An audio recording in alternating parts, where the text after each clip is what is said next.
asalaamaaleykum mbokki Sénégal partagé leen vidéo bi ma partagé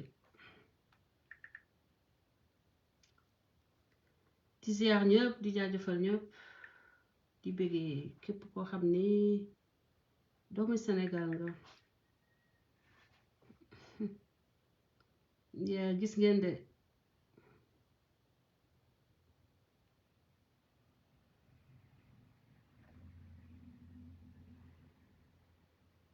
ok voilà c'est pas grave waa kër def leen ay kër moo laa daa ruus rek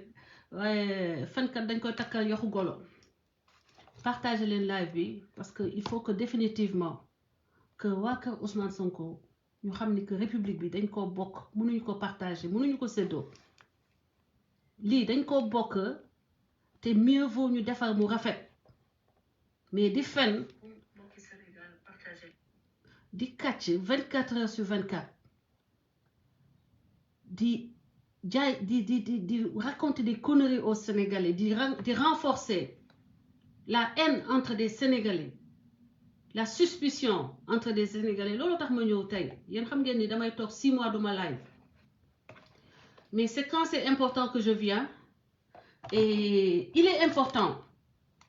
comme Ousmane Sonko moom mi président Pastef mënul am fula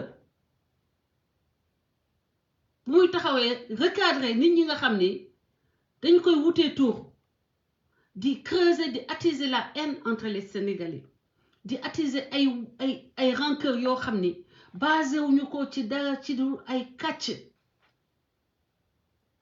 yow xaaral ma bloqué la comme ça doo fi soxla di am koy yërëm nga dem yërëmal sa ndey boobu nga xam ni au lieu nga dem wutali ko lu muy lekk ak lu muy nekkee ci condition yu baax da ngay toog fii di wax ay nit yërëm naa leen koo xam ne bu ko neexee sax bañ a liggéey yow miy walankaan amaloo lekk yaay taxaw di wax ay waxu dof et waxu dof moo tax sax que mun fi nekk instant bi nii partager leen vidéo bi le temps ma partager ko ma ñëw ñu waxtaan parce que man waxtaanuma dugguma ci wax bi tey pour lenn lu dul Sénégalais xam et plus précisément Mollah Morgun xam lii muy def ni baaxul amul njëriñ ça sert que son petit ego son ego malade man waxuma leneen lu xew Sénégal nekkuma Sénégal fekkewuma ko mais li nga xam ni xam naa ko te mu wax ko ci man te mu ay duul ay kàcc neen ay duuli neen moom laa leen di démontrer pour que ngeen jël avec des pincettes li Mollah Morgun di wax li mu wax ci man yépp dafa fen te dama indi tey ba ci sama passeport sama billet d'avion bi attesté ni que ñibbisi naa avant Ousmane Sonko di wax sama valise bi nga xam ne dañu ko fat aéroport indiwuñu ko gis ngeen awma jotu dem détaché ko sama avion après ba ma ñëwee le 22 lañ ma indi maa ngi yegg si fii le 22 maa ngi départ Sénégal le 21 yegg si fii sama valise ñëwul gis nga awma sax xam nga lii kuy voyager xam na ni doo tala jël sa valise di tekki ay yu mel nii lii day wone ni que sama bagage dañ ko fàtte Atlanta la ñu bàyyi sama valise ñu indil ma ko le lendemain et vous allez voir je vais vous montrer le 22 la ñibbisi Ousmane Sonko tey le lan la tey du le 4 avril Ousmane Sonko def sa sortie depuis 4 jours moo tax ma partagé ko du ma partagé Ousmane Sonko d'habitude mu ne Ousmane Sonko dafa génn man ma door a génn tey le 4 avril donc le 1er mars la Ousmane Sonko génn man ñibbisi naa le 22 mars mu ngi nii sama billet le 22 mars dites-lui-le Françoise Delta 22 mars def leen screenshot maa ngi ñibbisi le 22 mars fii Amérique moom nee na ba mu waxee démb laa daw ñenn nit laa daw wala ba Ousmane Sonko waxee laa daw dem photo ji ak Adji Sarr maa ngi photo ak Adji Sarr le 6 mars ren 2022 la photo ak Adji Sarr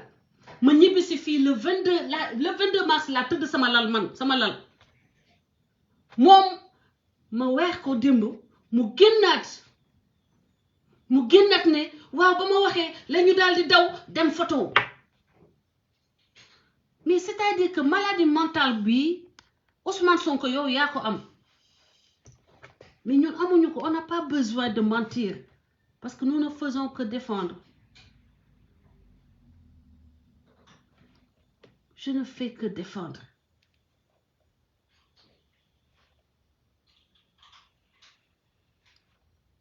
Je ne fais que défendre la vérité, la justice. Nekkuma Sénégal nag. Je ne suis pas au Sénégal. Partagez leen live bi pour mën a défendre parce que xamuma li xew Sénégal mais man li nga xam ne moo ma concerné ma xam ne ay dooli neen ay kàcc kese partagez leen vidéo bi ay kàcc kese la def sama diggante ak moom li mu wax ci man yëpp doon ay duul awma green card laa yor lii passeport américain léegi xam naa day ne sama passeport u jëkkër laa jël benn par benn laa leen di démonter dinaa leen démonter que c'est mon passeport sans me wane samay date sama billet d'avion mu ngi nii ba ma ñibbisee sama valise ba ñu fàtte mu yegsi le 20 dinaa ko dagg tëye ko ci caméra bi ma yegsi fii le 22 valise bi topp après la ñëw sama valise après la ñëw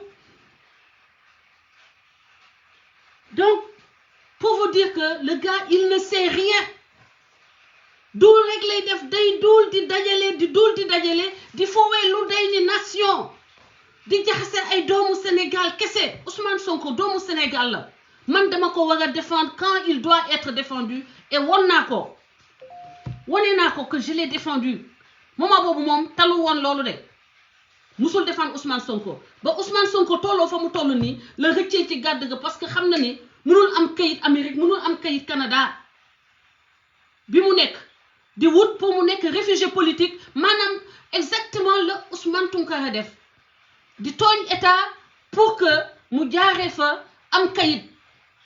léegi day utiliser n'importe qui ba ci man mii nga xam ne man ban tiitaru laa war a mën a def ci Adji Sarr gisante na ak Adji Sarr Françoise Hélène Gaye ma siiw avant dossier ma siiw avant Ousmane Sonko ma siiw avant Adji Sarr dossier Adji Sarr bii lan man photo ak Adji Sarr ban tiitar la ma war a indil ban lan la may yokkal ak kelee moo tax posté wuñu ko on n'a pas posté parce que du pour tiitaru nous on n'est pas dans ces eaux là yow yaa xalaat Françoise Hélène Gaye mu bëgg bës bi mais li ma leen wax la rek partager leen live bi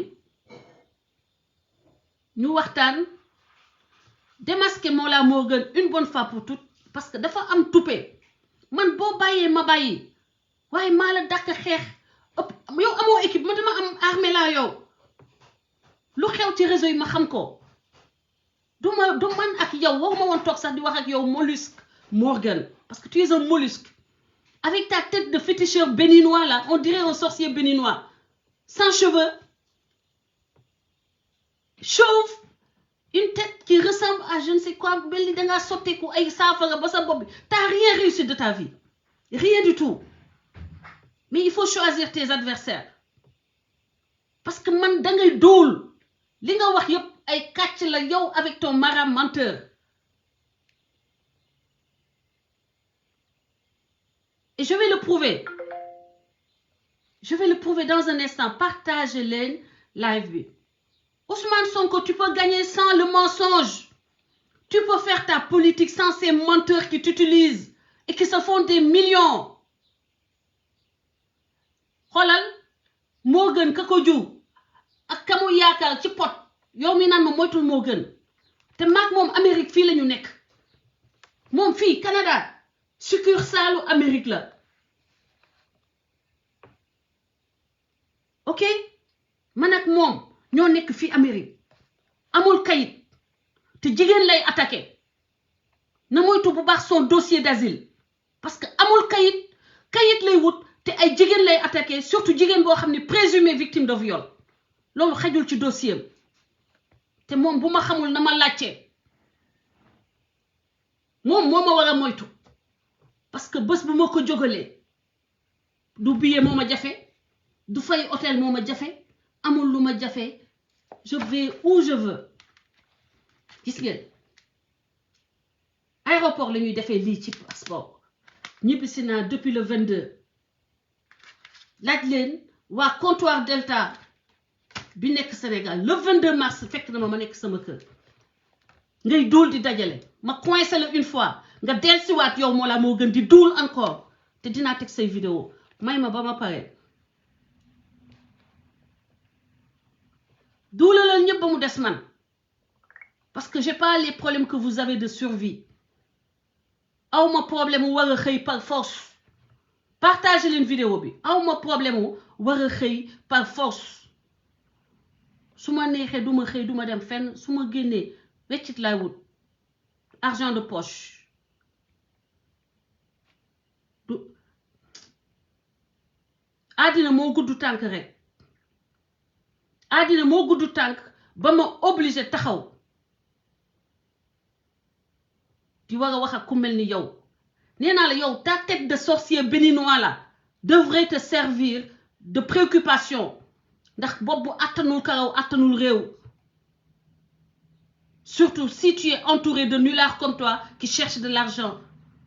au détriment du peuple sénégalais partagez leen live bi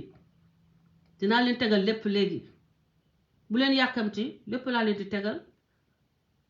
je suis en train de partager leen live bi maximum de partage effectivement maa ngi ziyaar ñëpp sama frère yi nekk ci live bi mon frère maa ngi lay nuyu bu baax yow Mollah Morgun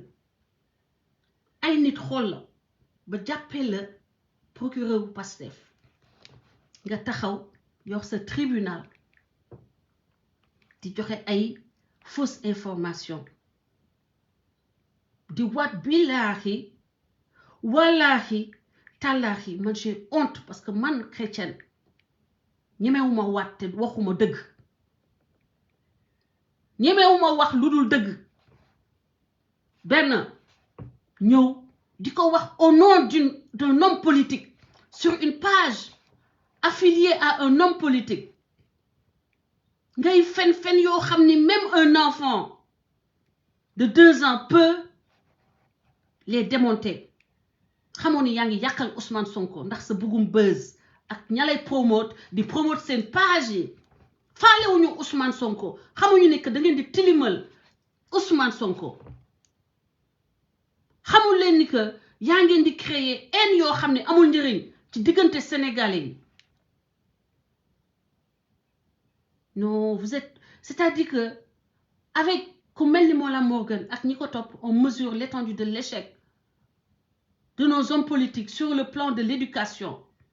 des masses je vous le concède et je l'ai toujours combattu yaa ngi tilimal xelu doomu sénégalais ci ay kàcci kese ci ay duuli neen ñu lay promouvoiral sa page bi dangaa dof ba ñu wax la ni maanaam temps biñ la jëndal jeex na nga daal di ne ñaata ma nekk rek waaw ma dem ba kon maa ngi dem après ñëwaat yow loolu ku nekk ci réseaux sociaux yi naan te xam na ni kon dañ la jëndal sa vue yi donc vous organisez le mensonge la théâtralisation du mensonge de la calomnie de la diffamation jëndal golob yi ce singe là ay vues pour faire semblant qu'il a de l'audience et il est frustré bay attaquer les télés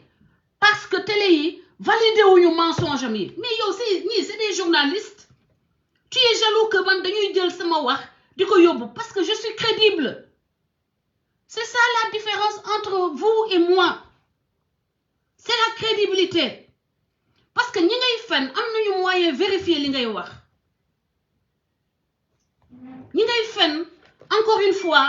bu ñu nekkoon ay nullards pour l'essentiel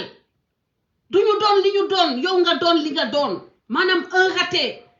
obligé d'être dans une situation de sans-papier de demande de résidence boo muusoon di nga am kayit y a pas de secret dans cette vie-là boo muusoon muus bi nga muus bay découvrir ay secret yu nekk Sénégal En étant à des milliers de kilomètres, tu aurais des papiers aujourd'hui, tu aurais une situation sociale digne du nom, là où tu es. Mais à mon intelligence ou réussir sa vie, nga bëgg am intelligence pour wax Ousmane Sonko. Xam ni un leader politique d'envergure, nga ni yow yaa koy wax. Loo xam ni moom bu di yow sa wax rek disqualifie Ousmane Sonko. Dama bëgg ngeen déglu bu baax fi may waxee. Que Mollah Morgun mooy war a informer Ousmane Sonko, qui est le deuxième homme politique actuel à l'heure actuelle du Sénégal, qui doit avoir les services secrets boppam am ay nitu boppam au cœur de l'État. Parce que tey Abdoulaye Wade lu xew Sénégal balaa guddi jot xam na ko, Karim Wade xam na ko. Lu xew Sénégal balaa guddi jot Idrissa Seck avant bu mu nekkee opposition xam na ko. Donc si Ousmane Sonko amul loolu au Sénégal bëgg un sorcier béninois écervelé moo koy informer, mais demandez-vous Ousmane Sonko de quoi il est capable? De quoi Ousmane Sonko est capable s'il n'est pas capable d'avoir ses sources au sein du Sénégal fiables? C'est un raté perdu là-bas au Canada en quête d'asile. Moo koy informer.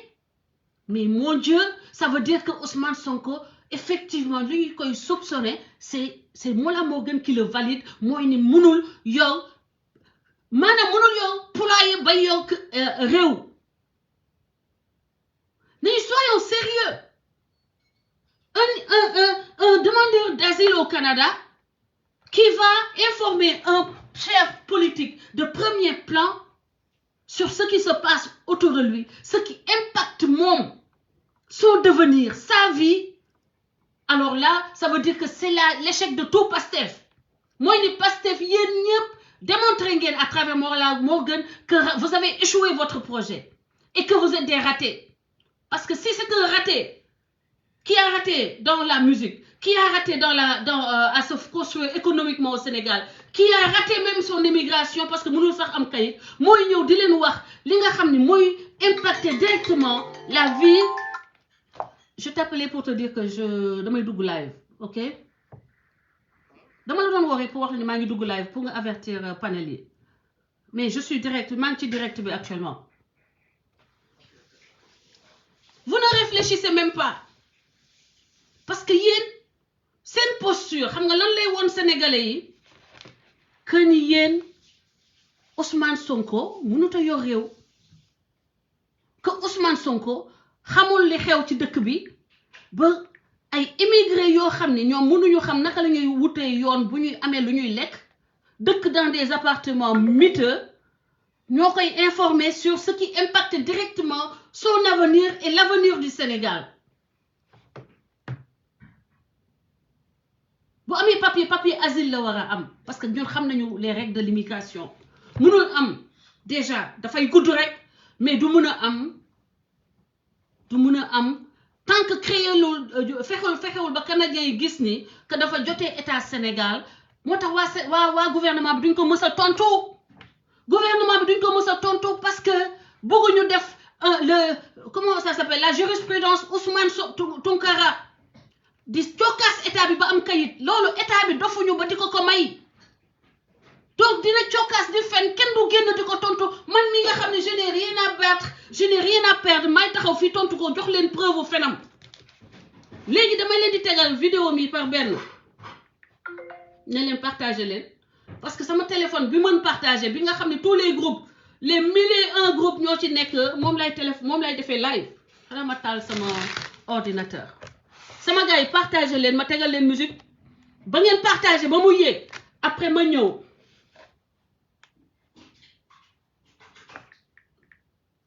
Ma tegal leen musique kon ngeen partager ma won leen ni ki waa ji duulkat la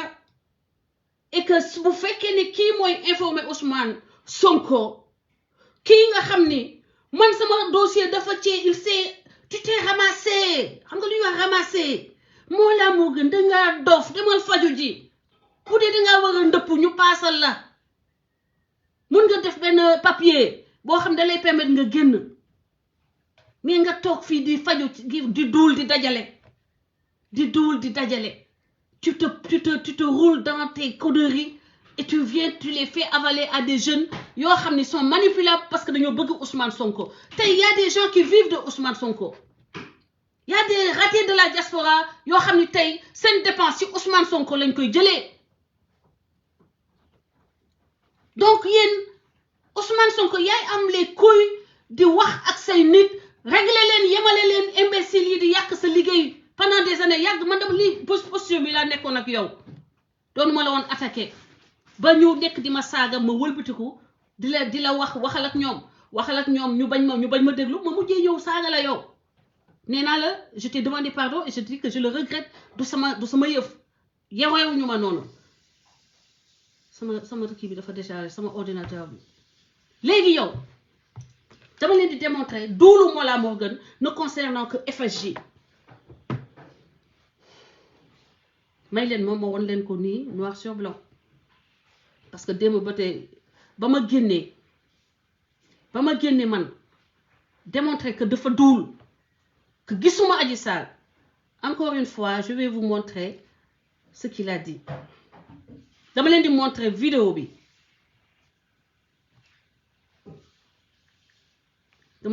vidéo bi muy wax ni man Françoise Hélène Gaye gisuma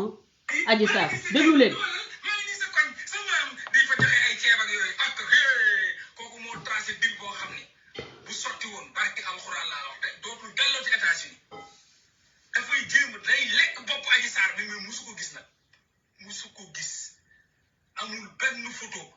def leen ay cœur appuyé leen bouton cœur bi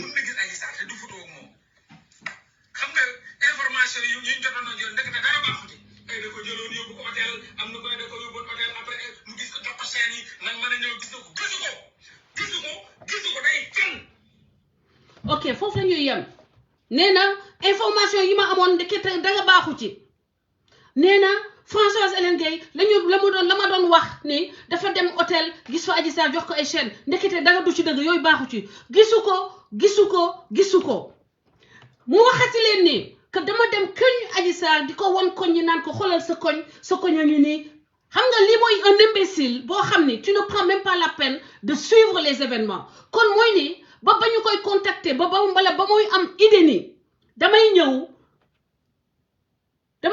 bojo la mais bojo buy yàq lu bëri la ci Sénégal donc loolu tax ma wàcc à ce niveau là donc dama leen bëgg ngeen déglu ma bu baax dañuy décrypter duulu Mollah Morgun yi mu ne damay dem taxaw naan Adji Sarr xoolal sa koñ a ngi nii ma fay joxe ay ceeb di fa séddale ay ceeb kii ku ko dàkk duul ci àddina amul man musuma séddale ceeb koñu Adji Sarr wala kër dëkk ñoom Adji Sarr muy benn duul bu leer j'ai jamais donné du riz aux parents de Adji Sarr musuma séddale ceeb mbokki Adji Sarr ba ma demee Njirnda du benn yoon bu ma jël man sama caméra di won Adji Sarr wala di def live di wone fi Adji Sarr dëkk parce que sécurité wu famille yu Adji Sarr donc un menteur qui plus est un nulard un abruti boo xam ni un minimum mënu ko sax comprendre j'ai pas montré kër Adji Sarr kër ko ñu mais yow ku nekk en danger de mort famille yam nekk en danger de mort naka laay demee di wane kanamam di wane koñam naan ko Adji Sarr di live di wane fii mooy sa koñ say mbokk ngi nii di fa séddale ceeb yaa mën duul yow li ngay duul dafa la dépassé ba sa karaw bi dafa ruus ndax say duul yu métti man je n'ai jamais donné du riz aux familles de Adji Sarr ou à Njirnda yaa ngi leen di duulal Mollah Morgun li ngay duul amul njëriñ da ngay yàq Sénégal il faut que tu arrêtes sa day yi ngay day di dajale ñuy wax nga jëli renfort ton marabout da ngay duul voilà tel ko loo leen wax man intéressé wu ma parce que xoolal Adji Sarr na ma saaga na ne damaa lekk xaalis comme je rien à battre italien li mu leen di wax mais c'est ne frega dama ne loolu je peux comprendre xale bu désespéré bu nekk dans une situation defe ne ku ko jege rek dafa am lu mu ci am parce que kenn musu ko dimbali ci àddinam donc day defe ni ku ko ñëw dimbale c'est parce que da nga ci am dara elle comprendra pourquoi ñun ñu koy dimbale c'est pas pour elle c'est pour le Sénégal c'est pour le devenir de la cause des violences faites aux femmes batraciens t'es même pas capable de t'occuper de tes cheveux et tu veux t'occuper d'affaires de la nation déglu leen duulkat bi moom François da leen la gën a bëgg siw siw bu gisoon Adji Sarr photo nag moom barke alxuraan laa la amul benn photo moom non balaa ñu voir may leen ma tontu ko foofu gis nga tu t'es foutu le doigt dans le jusqu'au coude jusqu'à l'épaule tu t'es foutu waxuma la le doigt mais le bras dans le jusqu'à l'épaule gis nga man Adji Sarr joxuma notoriété Adji Sarr 2012 man ba ma ñi nekk tey la classe politique tey man maa doon seen leader d'opinion 2012 ba Macky Sall di falu dama ko xeexal jël sama billet d'avion jël sama oto bu bees tàkk di dugg ci ay recoin di xeex pour que Macky nekk pour que mu am changement nekkuma woon parti Macky parce que duma calculatrice xalaatuma sama gain man ba may dugal sama oto muy ngiroo ay côté Sange côté yenn village yu nekk ginnaaw Sange di dugg fu ne ma dugg fa ay village yu ma xamul côté Pout ay côté Kayar ak yooyu xamuma defuma ko pour ni après Macky daf may nommé baadoo la bi nga doon defee nga ni nag fii nit ñi bës lañ fi wut yàlla moo ma nattoo siiw ba may siiw Sénégal laa nekk ba may génn télé Sénégal laa nekk mais doo leen mën a retrouver kan laa parce que ay doo leen ay walankaane ngeen woon bokku leen woon ci live boobu ba ngeen mën a xam kan mooy Françoise je suis sortie à la télé je jouais au sport ok pour le Jaraaf de Dakar je suis sortie au sport sama business la ñu doon wone rééducation je suis sortie à la télé ñu may expliquer loolu 2006 2004 2006 2005 at yooyu la boobu fekk yow goñaa fiyee looy sombee amoo ko luy suukar sombi amoo ko luy suukar baraada amoo ko vous avez raté tout dans votre vie et maintenant vous voulez utiliser le Sénégal et vous allez brûler le Sénégal avec ce rythme de bêtises d'idiotie on sait pourquoi vous n'avez pas réussi votre vie man nee nga ban duma la seetaan samay nit ñooy dagg di ma indil parce que démb bañ ma daggalee fa nga waxee lii maa ko siiwal parce que xamoon naa ni man bés bu rafet dina am photo yooyu du ma soxlawuma ko publier parce qu'il était entendu ñun duñ ko publier mais xamoon naa ni bés bu rafet dina ñëw dinaa leen jekku parce que vous êtes bête ba ma photo ak Adji Sarr téye ko man xamoon naa ni di ngeen ne mosu koo gis moo tax wanewul photo yi parce que vous êtes c'est aussi idiot que vous êtes aussi vénal que vous êtes aussi c'est-à-dire terre à terre que vous êtes yaa ngi may comprendre il fallait mu bés bu rafet jot ma door a génnee wan leen ni que doo leen tous ay duulkat ngeen ay nulaar ngeen te man saa yu leen jàkkaarloog man laal teel parce que lii te dëgg bu àndik cerveau c'est puissant kenn du ko mën kenn du ko attan léegi nag dañuy tegaat sa duul yi nga ni billaahi musulman nga bu dee respecté nga ña ngay waxal yow musulman nga dangaa waat ne billaahi wallaahi talaahi partage leen live bi c'est un animal c'est une bête de foire mais on va démontrer aux Sénégalais parce que Sénégalais yi dañoo ñenn ñi dañoo kii déglu leen ko bu leen tàyyi bii nag dama leen di bàyyi ngeen déglu ko ba fin ma door leen indil yeneen preuve déglu leen moo la le mollusque déjà ce tour moo njëkk a manqué de sérieux yow naka ngay tuddee sa bopp moo la des oiseaux parce que Morgan c'est un jeu vidéo bu ñàkk bopp bu abrutissant donc da nga ko jouer ba tuddee sa bopp moo la picc yooyu nga xam ne da ngay yow fetal picc yi bu ñu génnee nga tirer bu picc yi génne loolu ay 2004 2005 laa ko doon jouer ba ma nekkee étudiante en Allemagne bu ma wéetee yenn saa ma dugg nekk ci ordinateur bi liggéey ba sonn jouer Morgan yow léegi nga jël loolu tuddee sa bopp Mollah Morgun pour te dire que ton cervelet n'est même pas capable de procéder à te créer un nom digne du nom. Ton cerveau est tellement limité que tu as pris Mollah des oiseaux, le jeu d'oiseaux là. Et c'est toi qui va conseiller celui qui veut être le président de tous les Sénégalais, Ousmane Sonko. C'est toi qui va dire à Ousmane Sonko, lii moo fi xew moytul mais Ousmane Sonko on comprend pourquoi il s'est fourré le doigt juste dans l'œil si c'est des batraciens comme toi déglu leen ko ñu dem ci bi mu def parce que am na bu mu def ba une fois que j'ai déglu leen ko donc xam ngeen ni que waxuma loolu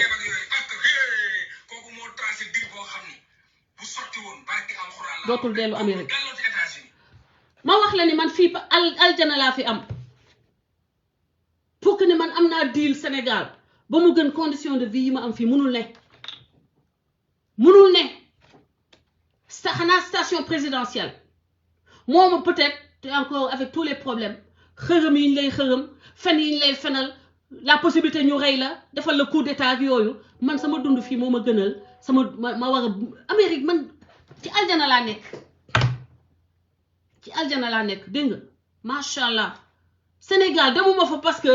Sénégal dama fa am famille moo tax ma fay dem naan diilam bi bu sottee dootul dellu Sénégal yow sa bopp nga wax yow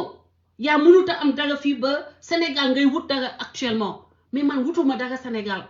lu ma ci am bénéfice la parce que damaa am xam-xam jàng fa ma war a jàngee xam état xam nu may xeexalee état xam lu may mën a te ma mën a njëriñ Sénégal yow buñ la dugalee ci état ban njëriñ nga amal état ban njëriñ nga mën a amal état et c'est la bêtise que vous avez c'est que yéen ñëpp vous aspirez à ça yow fi mu ne nii député diaspora ngay jéem a ngay carte nii wala looy am ci Ousmane Sonko bu faloo ban xam-xam yow ban domaine de compétence nga am yow mënoo bind français mënoo bind anglais amoo compétence amul métier boo mën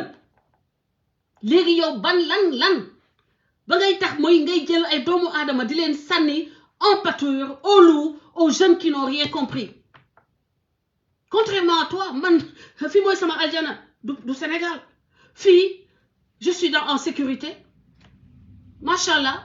amul lu ma mën a nam ma tey ba ma waxoon léegi caviar balaa midi ma wutal sama bopp ma wut ko ma jënd ko teg bu ma bëggee woon billet d'avion léegi New York damay dugg léegi sama carte jël ko su ma bëggee dem Paris léegi damay dem jënd sama billet léegi dem Paris fépp fu américain di dem duul nga dégg naa ne aw ma passe duma américaine dama la ne nga moytuma bu baax a baax moo la Morgan moo la des oiseaux moytuma bu baax a baax boo weddee nga laaj journal am na ci duulkat yoo xam ni je les ai coincés à Dakar duñ ko wax ci kaw mais yow si je te coince c'est ta vie qui est sur le on the play su ma la coincé li ngay jéem a tabax bitim réew mooy nekk en jeu parce que du ma ñëw ak yow en tant que Françoise Hélène Gaye j'ai une ONG qui défend les femmes je viendrai vers toi avec une batterie d'avocats avec un dossier bien ficelé sur kuy harceler des femmes qui sont en procès pour viol et ceux qui les défendent dama bëgg nga déglu ma bu baax parce que man musuma jóg pour di def nit lu bon mais tu dois arrêter tes conneries surtout à mon endroit nee nga gisuma Adji Sarr au début boobu sax dama koy passe léegi parce que loolu ñëpp xam nañu ne après dañuy wane sama photo ak sama vidéo ak Adji Sarr léegi lii nga wax tey ci suba on me l'a envoyé 2 fois xaaral ma dem xool ma woon ko Sénégalais woon ni nga le revirement da nga ne billaahi wallaahi tallaahi Françoise Hélène Gaye musu ko gis Françoise Hélène Gaye ni mu bëree tiitar bu gisoon Adji Sarr kon tey jii posté na photo yi ma prouvé la ni photo wu naa Adji Sarr depuis le 6 ba le 6 ba démb ba nga duulee ba sangoo say duul ma doog ko génnee wan Sénégalais yaay kan le 6 ba la démb c'était le 3 avril may door a génnee photo yi xam nga ni du man ak yow man wutuma buzz Adji Sarr mënuma may buzz te mayuma buzz man dama am buzz sama buzz laa utiliser pour jàppale Adji Sarr ba ko ñëpp bàyyee sama followership ñi ma topp laa jël ànd ak ñoom jàppale Adji Sarr ma photo ak moom suba dina xam ni que man ma photo ak moom moo ci bénéficier parce que c'est Françoise Hélène Gaye qui va vers Adji Sarr ne peut pas m'ajouter quelques magnificences mais man ma taxaw ak ma nekk yaayu Adji Sarr dafa am lu bari lu mu koy yokk léegi xaaral ma tegal la vidéo bi nga def ba ma génnee ba ma fësalee say duul démb sa deuxième vidéo bi laa lay génnee te tegalaat nit ñi gis sa duulu démb yi laay génnee yónnee nañ ma ko c'est que liñ ma yónnee ci yow moo bëri wax ci déglu leen amuñu fit toog ba ñuy wax li ñuy wax ci audio yi li nekk ci audio yi ñu génne benn photo boo xam ne c'est la semaine dernière juste après la conférence de presse de Ousmane Sonko bu mu toogee noonu di leen wax ne bu leen ko topp tribunal loolu la ci la moom Françoise Hélène Gaye doog a teg bët Adji Sarr ñu photo ñu génne ko rek mel ni lu yàgg déglu leen c'est vrai Sénégal doo leen ay journaliste ngeen ñun ñii nga xam ni xoolal duñu sax journaliste ok nee na leen le mollusque des oiseaux nee na leen ba Ousmane Sonko defee conférence am c'est-à-dire qu'il y a 4 jours dama leen koy tegalaat fenkat dañ koy takkal yaxu golo moo laa moo gën tey dama lay takkal yaxu golo foogoom bi ñëpp xam ne duulkat nga muy nii wax ci amuñu fit toog ba ñuy wax li ñuy wax ci audio yi li nekk ci audio yi ñu génne benn photo boo xam ne c'est la semaine dernière juste après la conférence de presse de Ousmane Sonko bu mu toogee noonu di leen wax ne bu leen ko topp tribunal loolu la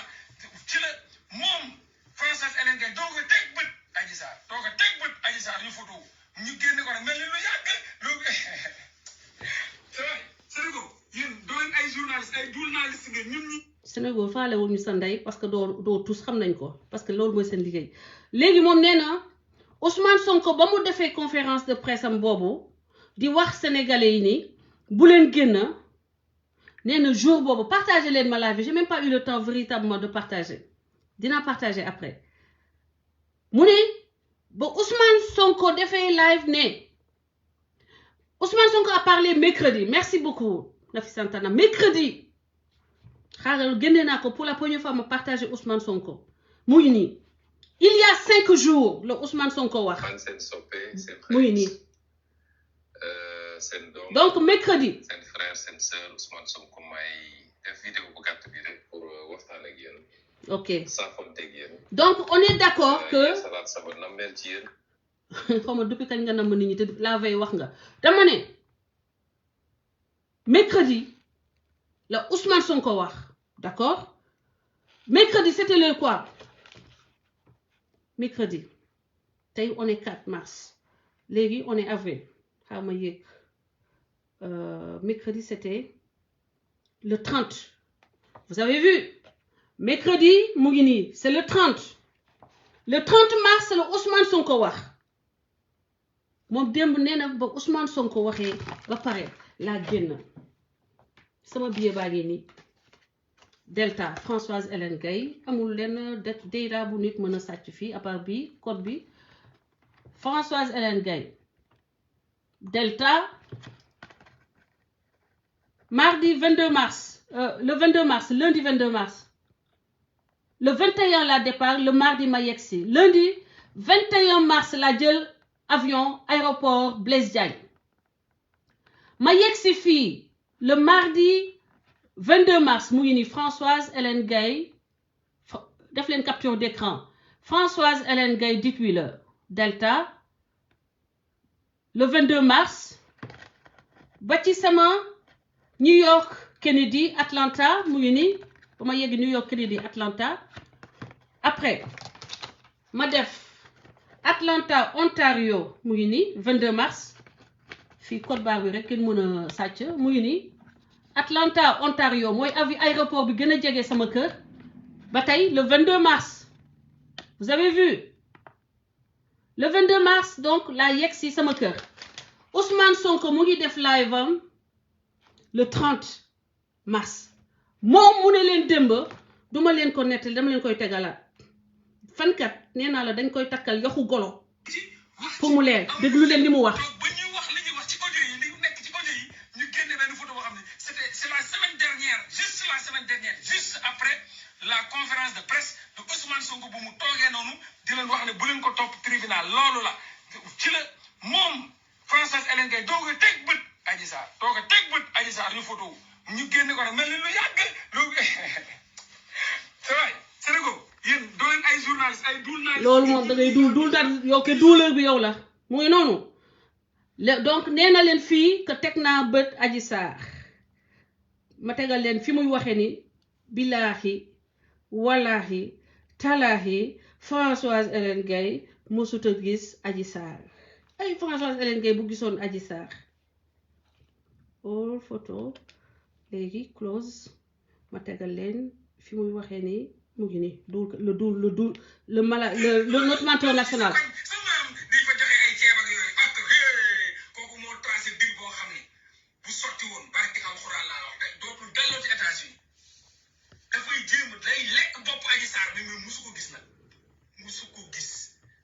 amul benn photo ak Adji Sarr yéen yow Sénégal gars yi niñ bëggee siw Françoise Hélène Gaye mën na gis Adji Sarr te du photo ak moom xam nga information yu ñu jotoon na yoon ndekete dara baaxuti ay da ko jëloon yóbbu ko hôtel am na ko ne da ko yóbboon hôtel après mu gis ko jox ko chaîne yi man mën a ñëw gis ko gisu ko day fen moom Françoise Hélène Gaye la gën a bëgg siw foofu bu gisoon Adji Sarr photo naag moom barke alxuraan laa la amul benn photo ak moom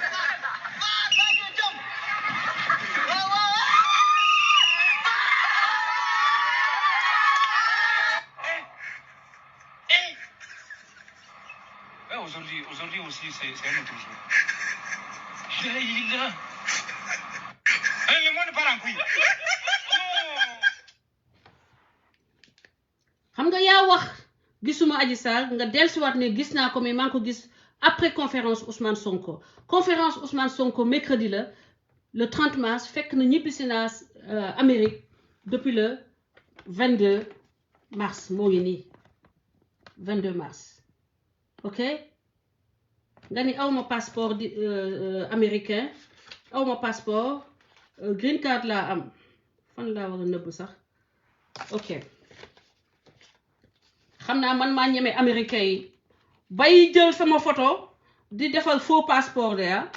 demal yóbbul ko Department of State yóbbul ko immigration ne leen am na ku faussé ku jël seen passeport muy ni léegi man maa jël passeport américain am fitu nekk Amérique jël passeport américain kii ko jaxase ko kii ko nuñ koy waxee falsifié ko def ci sama photo def ci sama tur sama date de naissance ak mon pays d'origine man American citizen la loolu li tax mu gaaw liggéeyu ndey la du man ak yi sa genre yooyu noonu liggéeyu ndey la léegi beneen bi mooy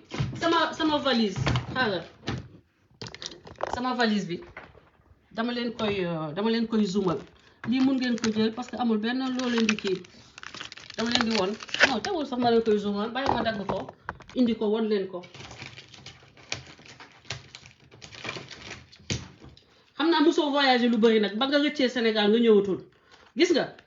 sorry for the delay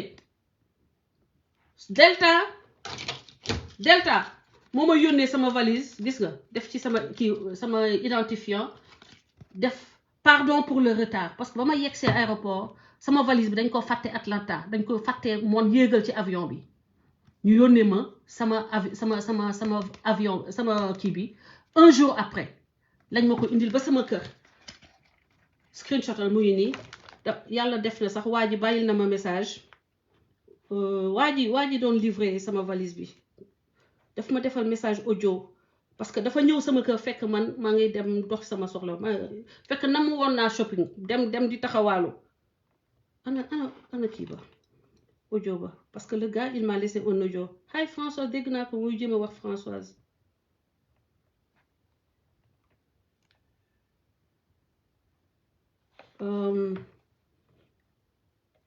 sama voicemail apparemment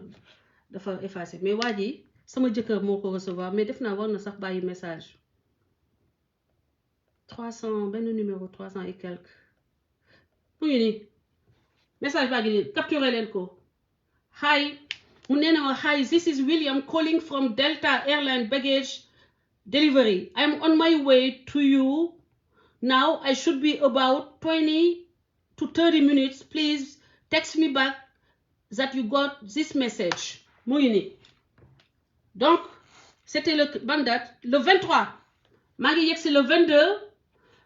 le 23 xaaral ma def ko photo screenshot naa ko posté ci kanam gis ngeen le 23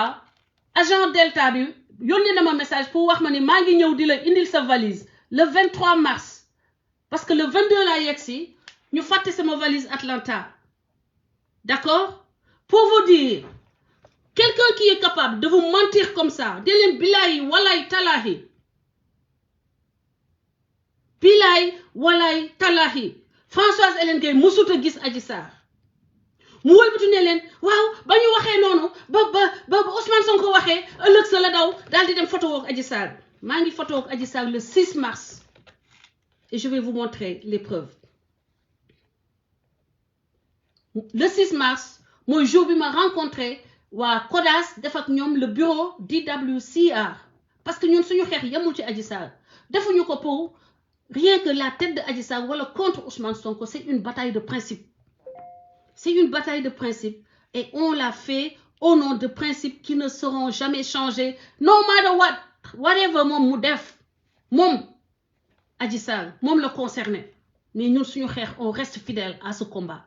Mollah Morgun yaa duul dajale ma tiñal la nga amaat toppee ñëwaat moo tax ma ñëwaat génnewaat say duul yi gis nga wax naa leen ni man sama valise dañ ko bàyyi Atlanta ñu jox ma ko le lendemain waa ji bàyyil na ma message écrit pour wax ma ni maa ngi ñëw jox la sa valise moment boobu sama jëkkër moo fi nekk moom moo jël valise bi la preuve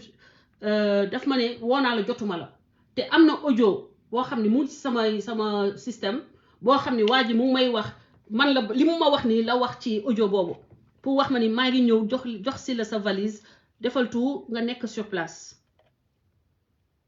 ma jox la valise bi léegi moo la duul yu métti for what duul yu métti pour lan tu veux impressionner qui et tu penses construire quel Sénégal ban Sénégal nga bëgg a construire avec tes mensonges man ma ñibbisi le 21 la jël avion comptoir Delta dem leen comme yow nee nga yow dangaa xam lépp demal comptoir Delta nga laaj leen parce que ñoom ñëpp a ma xam man damay sol masque mais ñëpp a may xàmmee nga laaj leen ndax kañ laa embarqué foofu ñetti valise laa embarqué yegg si New York raté sama correspondance le 22 dama raté sama correspondance sur Atlanta ma jël beneen avion mu yóbbu ma Atlanta ma toog Atlanta tase fa ak benn femme boo xam ni dafa ñëw seet si doomam fii ku sant Bodian waa Casamance la maa ko dimbalee parce que sama avion dafa amoon dama amoon xam nga xaaral su ma amee chance xëy na femme bi am connexion ma woo ko parce que dooli naa ko ajouté woon naa ko WhatsApp elle s'appelle comment Djiba bind na ma temps yële di ma remercier ma jël ko xamul aéroport bi ma dem yóbbu ko ba fa mu war a toog lijjantil ko ba mu nekk ci ay de bonne main ma daw dem jëli sama avion moom lay jéem a woo nii j'espère que bu connecté moom amee chance pour gën la tiiñal femme bi nii c'est une femme gambienne la allo ma sœur maa ngi jéggalu de maa ngi jéggalu dama nekk maa ngi nii sister man dama nekk en live maa ngi jéggalu ma yëgal la ko balaa ma lay waxloo te fekk buggoo feeñ dama am ku wax ni man maa ngi Sénégal ba semaine passée waxuma sa tur da nga demoon Sénégal yow dafa ne man maanaam semaine barke démb maa ngi woon Sénégal maanaam after the 30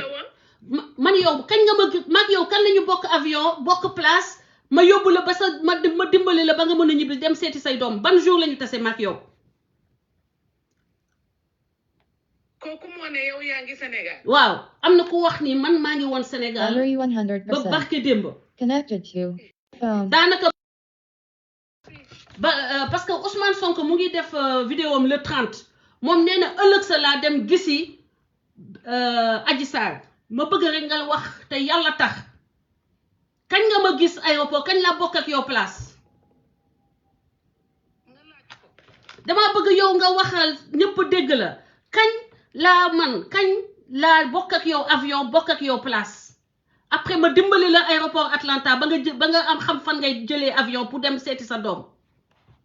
ñooñu dañu la doon tooñ di man le 22 lañu bokk avion di mag yow ba ñu bokkee avion est-ce que xamoon nga ma xawma la sax lan laa sekk ak yow ci aéroport bi danga ma doon dimbale dama la dimbale waaw danga ma doon dimbale pour ma mën a am yoon pour ñëw fii merci beaucoup loolu rek laa soxla woon ci yow sister ndax man dafa am ku ma fenal ne ma démb laa ñëw gis Ousmane Sonko wax ba pare ma daal di ñëw dugg daal di wax ni daal di dem seeti Adji Sarr te man yàlla xam na ni mag yoo bokk place ma ñibbisi le 22 fii sama kër le 22 laa fanaan laa tëdd sama lal man yow le 22 yow yaa ma doon dimbale parce que man musuma woon a ñëw fii ñu tasee ci avion bi le 22 yaa ma dimbale ba ma mun a xam naka la naka nga ñibbee yow yaa ngi doon dem Oklahoma waaw ba ma ñëw ba Oklahoma ñii dañu la tooñ de mu ngi noonu nii ci laa dëkkee ak sénégalais yi ci laa dëkkee ak sénégalais yi nii laa dëkkee ak sénégalais yi ma sœur bés bu nañu sosal ma wax ma loo xam ne xamuma ko defloo ma loo xam ne xamuma ko dama la woo rek nga jéggal ma li ma la woo sax te ma nekk direct sama xel dafa dem ci yow ma ni naa la woo nga wax mu leer ñëw fii yaa ma jàppali ba ma xam naka lay ñëwee ba fii le 22 mars bii nii merci beaucoup jërëjëf sister dinaa la woo après nuyoo xamanteeg sa doom bu baax a baax loolu soo ko defee de mu neex ma dinaa ko def nee naa la jàpp naa la duma la bàyyi yàlla moo ñu boole te keroog aéroport laa la ko wax nee la su ma la dimbalewul keneen dina la dimbale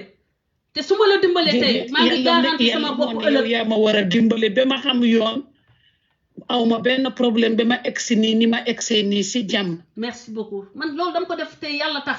wutuma ci dara gis nga booba léegi woowuma sa doom pour won ko ni man maa dimbali sa yaay wala maa def lii maa ko non dama ko def te yàlla tax te bu du woon duulu Mollah Morgun tey duma ñëw di la woo pour que nga témoigner voilà jërëjëf ay yow waaw buñ ndeysaan bul wax dara garaawul bàyyi lii yëpp yàlla moo ma nattoo loolu yàlla moo ma ko nattoo mais yow xam nga man ma xam amul problème jërëjëf yàlla na la yàlla fay merci sister maa ko def ci xol bu sedd laa ko def je t'embrasse très fort bisous yàlla sàmm la bisous allez gros bisous love you sister bye kii soxna si dama tase moom xamoo aéroport Blaise Diagne pourtant posté naa ko Abdou may ma yeggali rek ma dugal la xoolal en plus musique baa may emmerdé quoi dama ne baal leen ma musique bi en plus mu ngi bloqué sama live Mollah Morgun comme musique bi dem na mun naa wax léegi Mollah Morgun gis nga man say duul dag ma ciy génne parce que damaa jub damay moytu man lu may def lu ne maa ngi calculer sama noon a ngi taxaw di ma xool moo tax damay sóoraale lépp lu ma def